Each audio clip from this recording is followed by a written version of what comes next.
Star Trek Picard, Episode 7. Sisterhood of the Traveling Androids. Let's start with the good, shall we?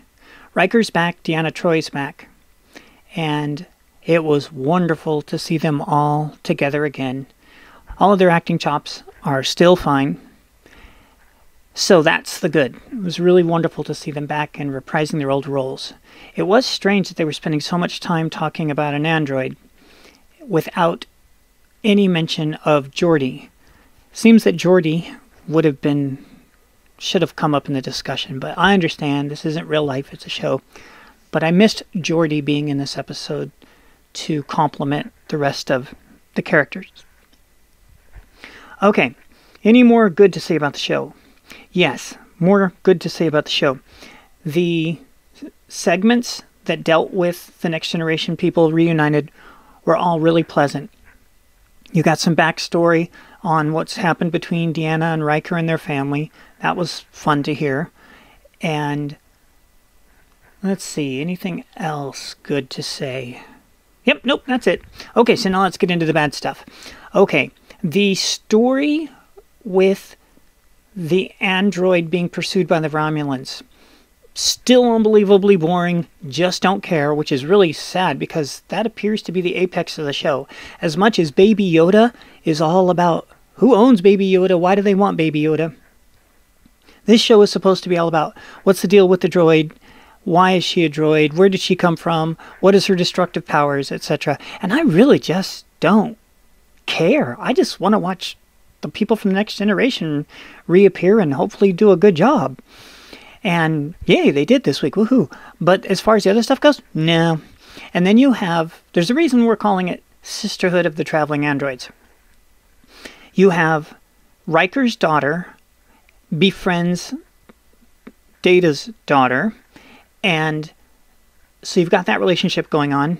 And I would have to say that was very, very accurate for Hallmark movies and Sisterhood of the Traveling Pants. It felt very much like that, which inspired the title. Okay, so that was fine. Interesting. Again, Riker's daughter was way more interesting as a character than the droid. Just don't care about the droid. Moving on. On the spaceship that Picard is using to travel around on, he's not on it right now, the captain that has all the clones that look like him to do all the jobs, he's smoking a cigar. They're all still cussing up a storm on this show. I don't know why they feel the need to cuss so much in programs now. Okay. The woman from Starfleet who's on that ship with them, the one with the dark skin and curly hair, she went way, way, way out of character this week. All of a sudden, she turns into a mommy figure. And I mean all of a sudden, so much so that I couldn't figure out why the other character didn't go, "What's wrong with you? Why did you just flip on a dime and you're acting really weird?" So that was ridiculously out of place and strange. And I kind of felt sorry for the actress going, I gotta do what? Like right here in this scene? And because there's what to back this up? Oh well. Then the lady that she's mommying over, the woman who hasn't worn makeup in like 3 episodes, how brave of her. Her character is just turning into a big crybaby, and added this week a big crybaby and barf baby. Ooh. Can't wait to see that on The Critical Drinker, is the new segment of her throwing up to replace the segment with Game of Thrones where he throws up. I gotta quit watching his shows when I'm eating, by the way. Ugh. Anyway, what else? You had, the ninja guy, who's been the butt of all the jokes since he was created on the show.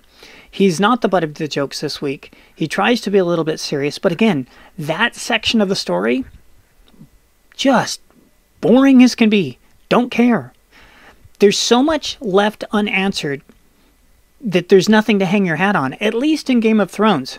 You knew it was about the dragons. You knew it was about the actual throne. You knew everybody was vying for that. You don't know what they're going for in this, so there's nothing invested. It's just like, can you throw me a bone here, people? I need a little something to chew on, because right now you've provided nothing. Nothing whatsoever except, hey, there's a mystery. Yeah, don't care. Just want to see these guys hanging out again. Good times. All right, So there's your review for this week. Is the show worth watching? This one is, because it's good to see the backstory with the Next Generation characters and things like that. So, and then just kind of sleep through the other 25 to 40 minutes of the other story, because there's really nothing there. Nothing to see. People just move along, move along. We'll be back next time for one more review. I think 8 is the total of episodes. Whatever. We'll keep it up as long as you keep coming back. We'll keep doing it. We thank you for watching. If you want to subscribe or just keep coming back, we'd love to have you. And if you want to share the video, that always helps the channel too. Because most of this channel's content is not like this. And so as my friend who I've never met, Tim Poole, says, channels like ours are really, really getting slammed. I made 4 videos in the last few days that every single one of them was shadow banned. And it wasn't just me. There were other channels that did videos on the same subject of, the issue with James Bond. We all got shadow banned. And our ratings were just awful. So, thanks for helping out. We'll see you in the future.